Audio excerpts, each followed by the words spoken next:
BTW orang udah tahu belum sih kalau korupsi itu udah ada di masa kerajaan? Pasti belum tahu kan? Nah, kalau belum tahu, saksikan video berikut.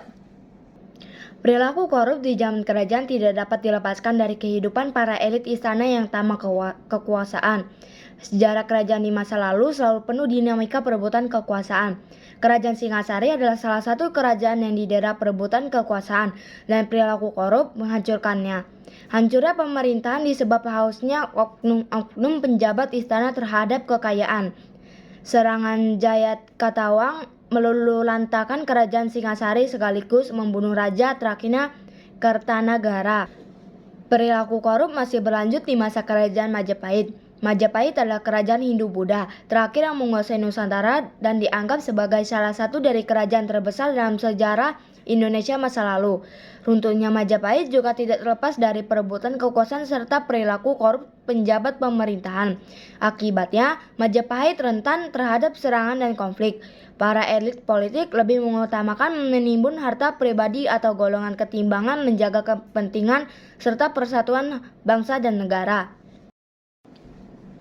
Hal ini juga terjadi di Kesultanan Banten.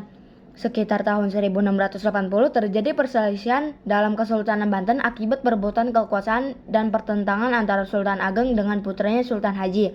Perpecahan ini dimanfaatkan oleh FOC. FOC memberikan dukungan kepada Sultan Haji sehingga perang saudara tidak terhindarkan.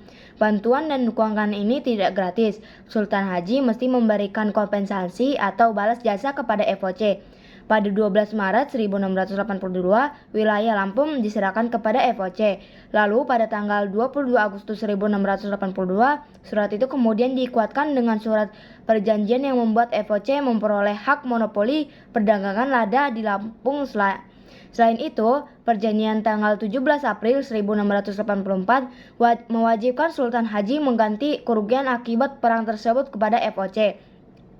Setelah itu, Sultan Haji meninggal pada tahun 1687. Lalu, Sultan Abi Fadl Muhammad Yahya diangkat menggantikan Sultan Haji. Tetapi, ia hanya berkuasa sekitar 3 tahun. Selanjutnya, ia digantikan oleh saudaranya Pangeran Adipati dengan gelar Sultan Abdul Mahasin Muhammad Zainul Abidin, yang kemudian dikenal dengan gelar Kang Sinuhun ing Nagari Banten. Lewat catatan sejarah itulah jejak mereka yang menguasai jabatan tertentu dan memperoleh keuntungan besar mulai terlihat. Sekian penjelasan dari gua, terima kasih sudah menyaksikan video ini.